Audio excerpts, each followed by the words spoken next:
Okay, welcome everybody. Thanks for being here. My name is Jim Foster. I teach constitutional law at Oregon State University. To my left, I'm Steve Johansson. I teach legal ethics and legal writing and contract drafting at Lewis and Clark Law School. and to my right.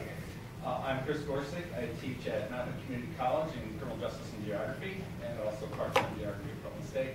And I'm a new representative for East Montgomery County and District 49. And we're all very pleased to be here and have you perform brilliantly. You want to introduce yourselves to us? Hello, my name is Theodora, and I am the captain of Unit 2, which focuses on how the framers created the Constitution. Good afternoon, my name is Alex. Pleased to meet you. My name is Amy. Hello, I'm Lily. Hi, I'm Calvin. Good afternoon. My name is Claire. I'd like to introduce my coaches, Jason Trombley, Jeff Edmondson, and my teacher, Tim Swinehart. Thank you so much for being here today. Our pleasure. Please be seated. You know the format. You'll have 4 minutes to address the main question, and then we'll do 6 minutes of follow-up questions, and then a debrief after that. All squared away? Okay. Alexander Hamilton argued that, quote, the Confederation itself is defective and requires to be altered. It is neither fit for war nor peace. The idea of an uncontrollable sovereignty in each state over its internal police will defeat the other powers given to Congress and make our union feeble and precarious, unquote. Evaluate Hamilton's assessment of government under the Articles of Confederation, what you consider to be the strengths of the Articles, what you consider to be the most lasting contribution of the Articles of Confederation, and why. Alexander Hamilton was partially correct when he wrote that the Confederation is neither fit for war nor peace. Although the Articles of Confederation weren't officially ratified until 1781, the states were operating under them since 1777, 2 years after the war began. This governing system was unfit for war because Congress could only request money and troops, but had no enforcement mechanism to ensure acquisition. From 1777 to 1783, the states provided just 54% of requested troops. Thus, George Washington wrote to John Jay that requisitions were little better than a jest. As a result, throughout the Revolutionary War, notably Valley Forge, the spirit and health of the troops were greatly diminished because of the terrible conditions and lack of support provided by the states. However, this support varied. According to political scientist Keith Doherty, for every 100 miles closer to a state the Army got, that state's tax compliance would increase by 10%. This shows the state's perception that their interests were more central than the national interest. Article 8 gave Congress the power to lay taxes, yet left collection to the states. During peacetime, from 1784 to 1789, the states collectively paid only 30% of national taxes. Hamilton believed that there was an excess of democracy, or tyranny of the majority in the states. These excesses were the unchecked state legislatures acting for a constituency of farmers who wished to pay less taxes and reduce debts. He opposed the reliefs and in-kind payments being granted to the farmers, along with the inflation caused by paper money. James Madison concurs with Alexander Hamilton's fear of uncontrollable sovereignties in his 1787 document, Vices of the Political System. He mentions several encroachments by the states on the federal authority, including unlicensed compacts between Virginia and Maryland, and the wars and treaties between Georgia and the Creek Indians. These directly violated Article 6, which forbade the states from entering into treaties without the consent of Congress. Due to the nature of the Confederacy, the states focused on their own motives, ambitions, and interests, as Madison put it, instead of the common good of the nation. However, despite Hamilton's support for a large central government, the Articles had some strengths. The states fulfilled their Article 3 duty to provide for the common defense, and despite the weakness of Article 8, paid 80% of tax requisitions during wartime. Article 9 allowed Congress to build a military, send ambassadors to countries such as France, give military aid, and eventually end the war. These actions fulfilled the purpose of the Confederation, which was to protect and pull the states together in times of crisis. The weak enforcement of the Articles during peacetime can also be seen as a strength. The purpose of the Articles was not to form a strong national government, but rather a coalition of sovereign states united for the common defense. State sovereignty kept the people in control and prevented monarchy. The power of the states to not pay taxes is what the Rhode Island legislature called the most precious jewel of sovereignty. The government under the Articles had the power to make key decisions that the states could not have made on their own.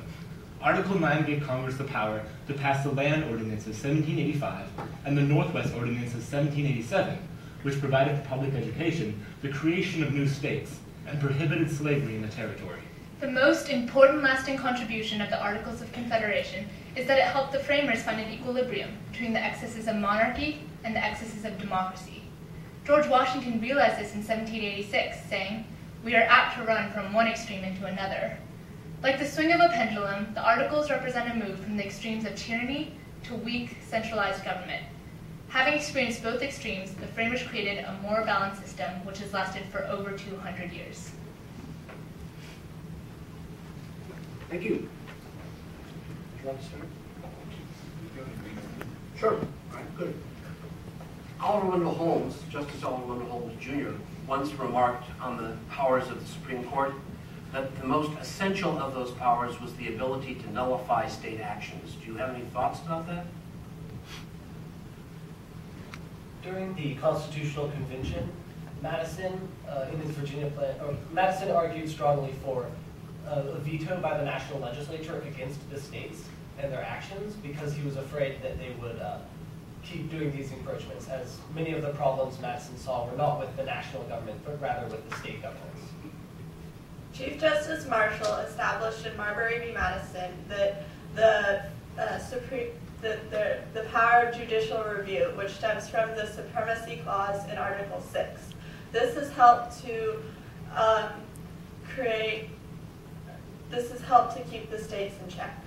However, under the Articles of Confederation, there's a very, almost a nugget of the judicial branch, and there was very minimal of them, and it didn't decide on any court cases. So this has been further established later on in the Constitution. Holmes made that observation toward the end of the 19th century. Do you perceive that there were still ghosts, if you will, of the Articles of Confederation still floating around at that time? You know, maybe by ghosts, recollections of the problems under the Articles? One of the main problems under the Articles was precisely the state sovereignty, the excess of democracy in the states. And in fact, that excess of democracy is seen even today. There's still a ghost today. As seen in California, the initiative system, Initiative 13 allowed for a cap on income taxes. However, they also, through other initiatives, the people voted to fund jails and schools more. And because the people aren't responsible to balance the budget, this was very impracticable, and it put a great deal of strain on the California legislature. And so I think that excesses of democracy in the states and uncontrollable state sovereignty is seen even today. These ghosts of uncontrollable sovereignties are seen currently now in Oregon, with 8 county sheriffs refusing to enforce any unconstitutional provisions originating from the Obama administration, specifically regarding gun control. Good, thank you. Could you compare the government under the Articles of Confederation to present-day confederations, say the United Nations or the European Union? Well, there are many similarities between the Articles of Confederation and the European Union, and the fact that there are loose confederations, however, of many different nations or states. However, in the in the European Union, the states, the nations are more of an economic bond than of a political one that was seen under the Articles. And another difference was that under the European Union, the European Union has the power to create and enact legislation that can be enforced on both the nations and the individuals, whereas under the Articles it was only enforceable to the states. A similarity with the UN and the Articles of Confederation is that both of them require a unanimity of the states or of the countries to make a decision, with the 5 countries, China, the United States, Russia, etc., and then also the 13 states under Article 13 of the Articles of Confederation. This similarity can show the ineffectiveness of having a unanimous agreement on ratifying amendments or getting things done. It was hard to amend the Articles of Confederation where you needed all 13 states to agree, and it's hard today with the United Nations to get involved in situations such as Rwanda or in Syria. Another current example of a confederation today is the Confederation of St. Kitts and Nevis, which is a small island in the Caribbean. This confederation consists of 40,000 people, and over 80% of them are of African descent. This shows a homogeneity of interests, and this is perhaps one of the reasons why it has been successful as compared to the Articles of Confederation. So I find that discussion very interesting. Do you suggest that then the United States today, because is it too big that we couldn't operate successfully under a similar type of confederation today? I believe that the U.S. could not be a successful confederation today because a lot of successful confederations, including Switzerland, this confederation is successful because they have such a common interest that they share, and the U.S. is such a broad country that I don't think we have enough common interest. Broad confederacies like the European Union work because the economics within those countries, they'll have similar economic interests, and that so they can work together on that. But within the U.S., we have very big economic differences. So there's there's states like New York, which are very urban, and then there's other states like Wyoming, which are very rural, and so they don't have similar at all economic interests. So we went 30 seconds. Oh, okay, excellent. Well, to go back to the Articles for a moment, one thing that the Articles appear to display is a strong distrust of strong government. How do you feel about that? Do you think that's an accurate assessment? I think that this was an accurate assessment because many of the framers at that time and many of the people still feared the tyrannical rule of the royal governors that had been instated by the monarch. These royal governors were not at all, did not derive their sovereignty from the people, but rather from the monarch. Thank you. Thank you, Team Green.